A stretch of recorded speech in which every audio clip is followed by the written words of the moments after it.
Good morning class, मैं हूं सुजीत और आप देख रहे हैं स्किल प्लस। मेरा आज का विषय है गणित, जो कि कक्षा 10वीं के लिए है। पिछली कक्षा में हमने प्रश्नावली 1 के सभी प्रश्नों का हल किया था। आज हम देखेंगे प्रश्नावली 2।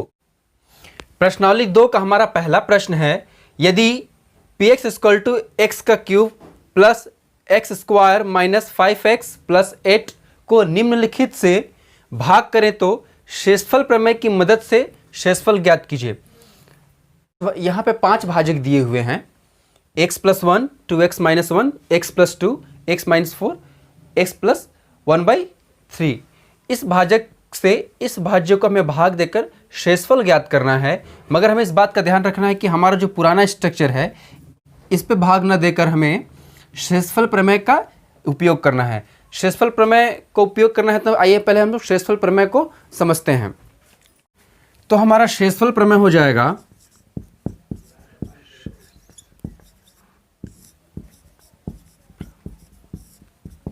यदि कोई बहुपद fx हो, यदि कोई बहुपद fx को, हमारे पास एक बहुपद है fx को x - a, एक बहुपद हमारे पास ये है जो कि हमारा भाजक है ना। ये हमारा बहुपद है जो कि भाज्य है। fx को x - a से भाग देने पर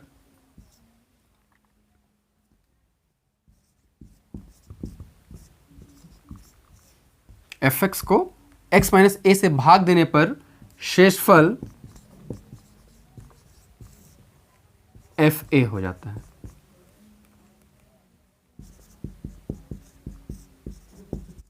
हमारे पास बहुपद fx है, fx को x - a से हम भाग दे रहे हैं तो शेषफल fa आ जा रहा है। हम पुराना जो भाग देते थे उसमें क्या था कि हम अगर 4 से किसी संख्या को भाग दे रहे हैं तो भाग देने के बाद ही हमारे पास शेषफल आता था, है ना। यहाँ पे हमारा शेषफल इस प्रमेय की मदद से शेषफल हमारे पास पहले ही आ गया कि हमारे पास कोई भाज्य है और हमारा भाजक है। अगर हम इस भाजक से इस भाज्य को भाग दे रहे हैं तो हमारा शेषफल fa होता है। तो इस शेषफल प्रमेय के थ्रू से हमारे पास शेषफल पहले ही आ चुका है।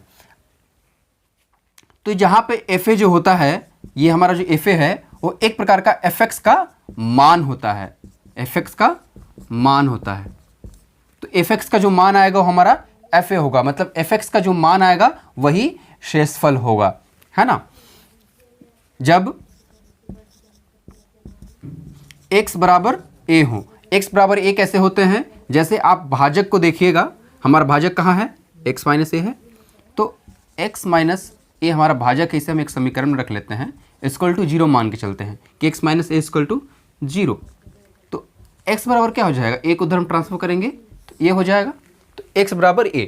तो हम शेषफल प्रमेय अगर पढ़ें तो देखेंगे यहाँ पर कि यदि कोई बहुपद fx को x - a से भाग देने पर शेषफल fa होता है, जहाँ पे fa जो होता है fx का मान होता है और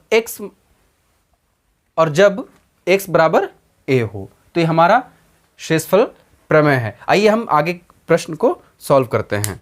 तो हमारे पास प्रश्न है, यदि px = x³ plus 3x² minus 5x plus 8 को हमें भाग देकर शेषफल ज्ञात करना है। तो भाजक, हमारा पहला भाजक क्या दिया हुआ था, x + 1। हमारे पास पहला भाजक क्या है, x + 1 है।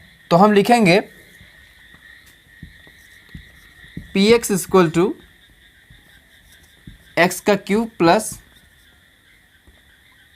3x² minus 5x plus 8। px = दिया हुआ है।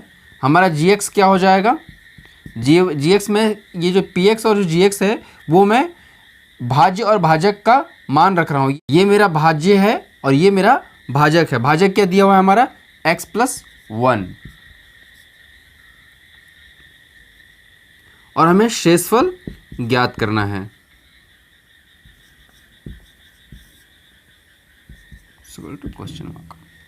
तो यहाँ पर हमारे पास बहुपद x³ plus 3x² minus 5x plus 8 है, जो कि हमारा भाज्य है, और भाजक x + 1 है। तो पहले हम x का मान निकाल लेंगे। x का मान मैंने निकालने के लिए क्या बताया था जब शेषफल पर मैं बता रहा था कि अगर x प्लस वन हमारा भाजक दिया हुआ है, तो हम पहले भाजक को सॉल्व करके, भाजक को हल करके हमें पहले x का मान निकाल लेना है। तो यहाँ पे x प्लस वन दिया हुआ है इक्वल टू 0 हो जाएगा। तो x इक्वल टू क्या हो जाएगा, -1 हो जाएगा। 1 को हम उधर ट्रांसफर करेंगे तो वो -1 हो जाएगा। शेषफल प्रमेय में मैंने बताया था कि यदि कोई भाजक हमारे पास x माइनस a है तो जो शेषफल होता है वो fa होता है। तो यहाँ पर हम देखेंगे तो हमारे पास भाजक जो है x प्लस वन है, x प्लस वन है, तो हम शेषफल होगा वो क्या होगा, p माइनस वन हो जाएगा। चूँकि यहाँ पे x बराबर a था, या यहाँ पे x बराबर -1 है, तो x बराबर a था तो हमने fa माना था। तो यहाँ पर x बराबर -1 है तो हम p1 मानेंगे क्योंकि px दिया हुआ है यहाँ पर। तो हमारा शेषफल p-1 होगा।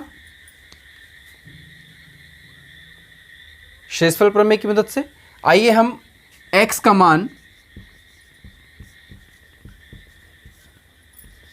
px पर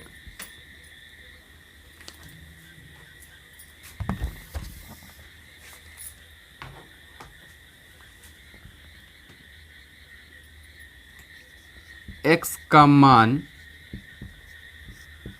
px पर रखते हैं। यहाँ जो हमारा x का मान आया है -1, इस -1 को हम इस पे मान रखते हैं। तो कैसे, x का क्यूब है तो -1 का क्यूब हो जाएगा। चूँकि x बराबर -1 है तो हम यहाँ पे -1 रख देंगे तो -1 का क्यूब हो जाएगा, प्लस 3 -1 का स्क्वायर हो जाएगा, -5 -1 हो जाएगा, प्लस 8। 1 का अगर 3 बार क्यूब करेंगे तो -1 ही आएगा, प्लस माइनस माइनस प्लस हो जाएगा। चूँकि यहाँ पे -1 स्क्वायर में है तो 2 बार माइनस लगेंगे तो प्लस हो जाएगा। तो 3 1 जा 3 होता है, 3 एक कम 3 ही होता है ना, प्लस माइनस और माइनस प्लस हो जाएंगे तो 5 1, 5 एक कम 5 ही होते हैं, प्लस 8।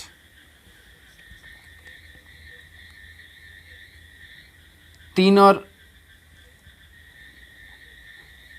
में से एक घटेगा तो 2 ही बचेगा। तो पूरे को हम सॉल्व कर देते हैं।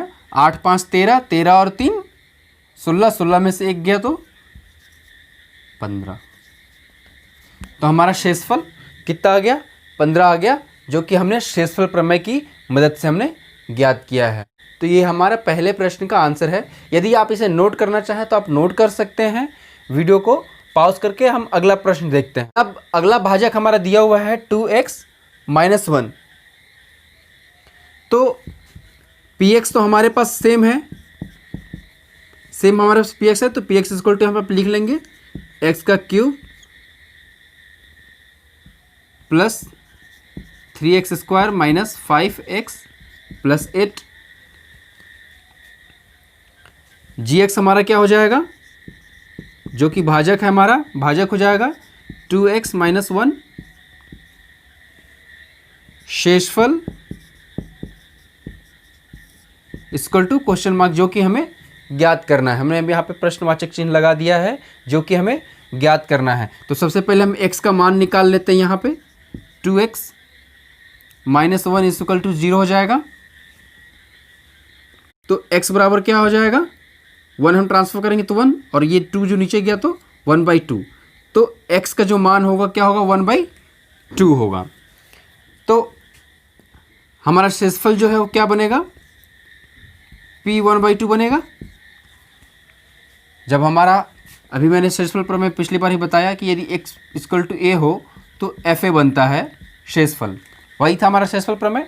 तो यहाँ पे x बराबर 1/2 है तो p 1/2 बन जाएगा शेषफल। तो हमारा शेषफल क्या होगा, ये होगा p 1/2। अब इसका जो मान है, x का जो मान आया हुआ है 1/2, इसे हम इस बहुपद पे मान रख देंगे। आइए मान रखते हैं। तो 1/2 2 का क्यूब हो जाएगा प्लस 3 मल्टीप्लाई 1/2 का स्क्वायर हो जाएगा माइनस 5 1/2 मल्टीप्लाई में आ जाएगा प्लस 8। यदि कोई कन्फ्यूज़न लगता है तो आप मुझे कमेंट बॉक्स में कमेंट करके बता सकते हैं। आगे समझिए, हम हल कर देते हैं। 2 दूनी 4 दूनी 8 हो जाएगा, 1/8 हो जाएगा ये, प्लस 3/4 हो जाएगा ये, स्क्वायर है तो 2 दूनी 4, माइनस 5 एकम 5/2 हो जाएगा प्लस 8। आइए इसे हम जोड़ देते हैं। नॉर्मल जो हम जोड़ते हैं वही नॉर्मल जो हम जोड़ते हैं वैसे उसी तरीके से जोड़ना है इसे हमें। एलसीएम लेंगे नीचे वालों का तो 8 ही आएगा। 1 प्लस 6 माइनस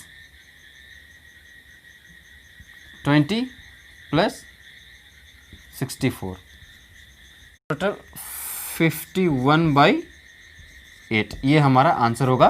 तो 51/8 हमारा शेषफल होगा। नॉर्मल जब जो जोड़ते हैं भिन्न का जोड़, वैसे ही हम इसको जोड़े हैं तो हमारे पास आंसर आ गया 51/8 जो कि हमारा शेषफल है।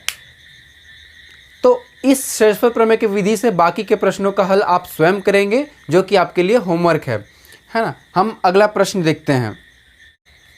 प्रश्नावली 2 का दूसरा प्रश्न है, जांचिए कि क्या gx px का गुणनखंड है। यहाँ पे कुछ प्रश्न दिए हुए हैं जहाँ पे gx का मान, पहला जो प्रश्न है जहाँ पे gx मतलब भाजक, px मतलब भाज्य, तो भाजक हमारा x-3 दिया हुआ है और भाज्य x का cube minus 4x square plus x plus 6 दिया हुआ है। तो हमें ये जांचना है कि जो भाज्य है, जो भाजक है, वो भाज्य का गुणनखंड है या नहीं।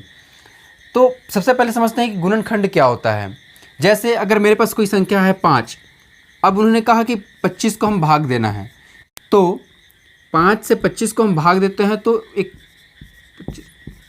पूरी तरह से 25 जो है वो 5 से विभाजित हो जाती है, पूरी तरह से कट जाता है, वो शेषफल 0 आ जाता है। तो इसका अर्थ हुआ कि 25 जो है वो 5 का गुणनखंड है, क्योंकि 5 से भाग देने पर 25 पूरी तरह से विभाजित हो जा रहा है और शेषफल जो है 0 आ रहा है, इसलिए 25 जो है वो 5 का गुणनखंड हुआ। तो वही हमें यहाँ पर इसकी जांच करनी है। तो हम यदि यहाँ पर इस बहुपद का शेषफल अगर हम निकालते हैं और शेषफल 0 आता है तो इसका अर्थ हो जाएगा कि x-3 जो ये हमारा बहुपद है वो x-3 का गुणनखंड है। तो मैंने बताया था कि सबसे पहले अगर इस प्रकार का सॉल्व करना हो तो gx = x-3 दिया हुआ है, तो सबसे पहले हम x का मान निकाल लेंगे। तो x का मान क्या हो जाएगा, x-3 = 0 तो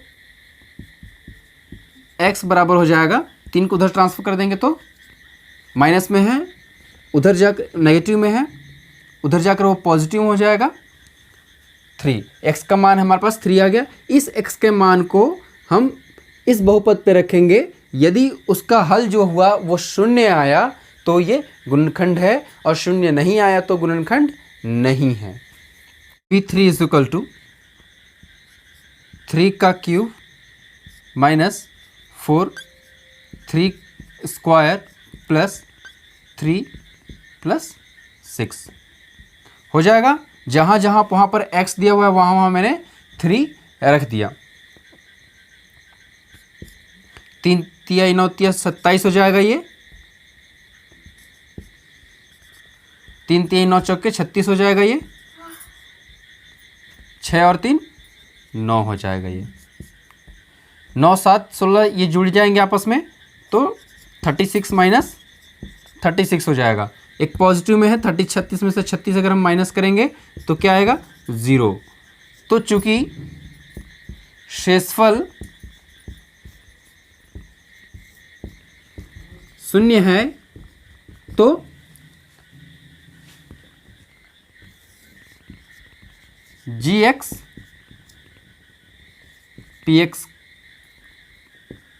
px का गुणनखंड है। यहाँ पर हमें ध्यान देना है कि हमने इसका हल किया तो शेषफल शून्य आ गया, तो चूंकि शेषफल शून्य आया है तो जो हमारा gx है वो px का गुणनखंड है। हमें यही जांचना है प्रश्न में। तो ऐसे ही कई प्रश्न इसमें दिए हुए हैं जो कि आपको स्वयं सॉल्व करना है और वो आपका होमवर्क है। यदि इससे सॉल्व करने में आपको कोई परेशानी होती है, कोई सवाल बनता है, कोई कन्फ्यूज़न होता है, तो आप मुझे कमेंट बॉक्स में लिखिए या डिस्क्रिप्शन में मेरा डिटेल्स या डिस्क्रिप्शन में मेरा कॉन्टैक्ट डिटेल्स आप मुझसे कॉन्टैक्ट भी कर सकते हैं। आइए हम इसके आगे का प्रश्न देखते हैं। अगला हमारा तीसरा प्रश्न है कि a का मान ज्ञात कीजिए यदि gx px का गुणनखंड है। हमारा जो प्रश्न है gx जो है वो भाज्य जो है भाजक जो है वो भाज्य का गुणनखंड है, तो हमें a का मान ज्ञात करना है। इसमें हमारा पहला प्रश्न दिया हुआ है gx equal to x plus 1 और px equal to x square plus ax plus 2। हमें यहाँ पे a का मान ज्ञात करना है यदि gx px का गुणनखंड है। आइए हल करते हैं। तो सबसे पहले gx दिया हुआ है तो हम सबसे पहले तो x का मान निकालेंगे। तो x का मान निकालने के लिए हमें क्या करना पड़ता है, x प्लस 1 है तो x प्लस 1 इक्वल टू 0 हो जाएगा। तो x इक्वल टू क्या हो जाएगा, -1। x का मान जो है हमारे पास क्या आ गया, -1 आ गया। अब हम आगे का प्रश्न करते हैं। यदि गुणनखंड है तो px का जो मान है वो 0 हो जाएगा। मतलब हमारा जो हमने शेषफल प्रमेय में बताया था कि जो px होता है वो fa का मान होता है, pa का मान होता है। तो हम इसका जो मान निकालते हैं वो 0 होना चाहिए। तो शेषफल px इक्वल टू p-1 हो जाएगा। ये हमारा बहुपद दिया हुआ है जो कि भाज्य है और p1 हमारा शेषफल है। तो px का जो मान हम यहाँ पर रख देंगे x square plus ax plus 2 equal to p1। ये हमारा शेषफल है p1 जो है हमारा शेषफल है। चूँकि gx px का गुणनखंड है तो शेषफल हमारा क्या हो जाएगा, 0 हो जाएगा। gx अगर px का गुणनखंड है तो शेषफल हमारा 0 हो जाएगा। तो हम p1 की जगह पे क्या रखेंगे, 0 रखेंगे। अब आइए इस पर हम x का मान रखते हैं। x का मान क्या आया हुआ है, -1 आया हुआ है, तो हम इसका मान रख देते हैं प्लस a-1 हो जाएगा प्लस 2 इक्वल टू 0, 1 हो जाएगा, माइनस a हो जाएगा प्लस 2 हो जाएगा इक्वल टू 0।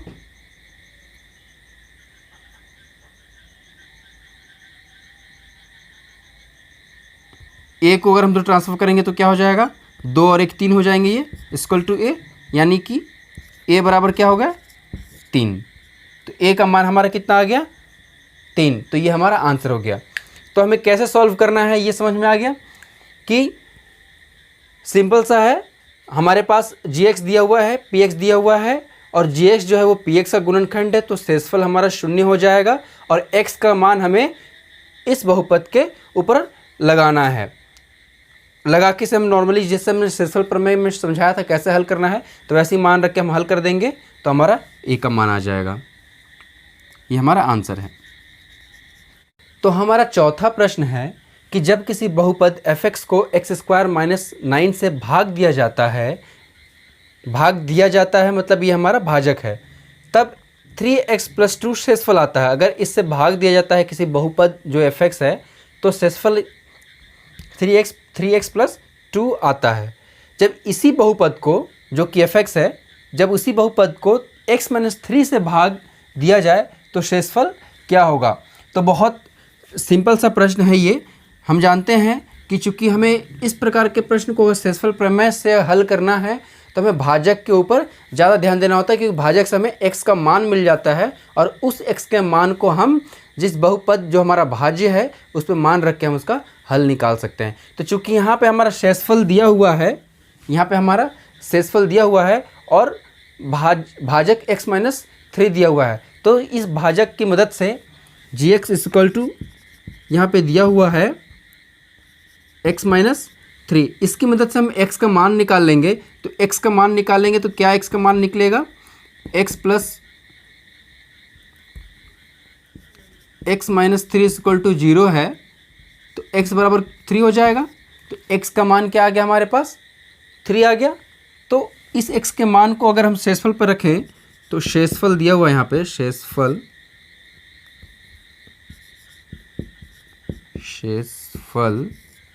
बराबर 3x प्लस 2 दिया हुआ है। हमारा शेषफल तो पहले से ज्ञात है। यदि हम इस पे अपना मान रख दें x का, तो क्या हो जाएगा, 3 मल्टीप्लाई 3 प्लस 2 हो जाएगा, 3 3 9 2 11। ये हमारा आंसर। इसमें इस भागफल का यहाँ पे इसमें इस भाजक का कोई कार्य ही नहीं है, क्योंकि यहाँ पे सिर्फ वो दर्शाने के लिए बताया गया कि अगर इससे भाग दिया जाता है तो ये शेषफल आता है, तो इससे भाग देंगे तो कितना शेषफल आएगा। तो हमें भाजक है, शेषफल है, हम सिर्फ भाजक और शेषफल की मदद से इसका हल निकाल सकते हैं। तो क्लियर है। सेम ऐसा ही इसका 5वां प्रश्न जो है वो सेम ऐसा ही है, जो कि आप स्वयं हल करेंगे। और यदि अभी तक आपने मेरा यूट्यूब चैनल सब्सक्राइब नहीं किया तो please subscribe, like, share, comments and subscribe your channel Skill Plus.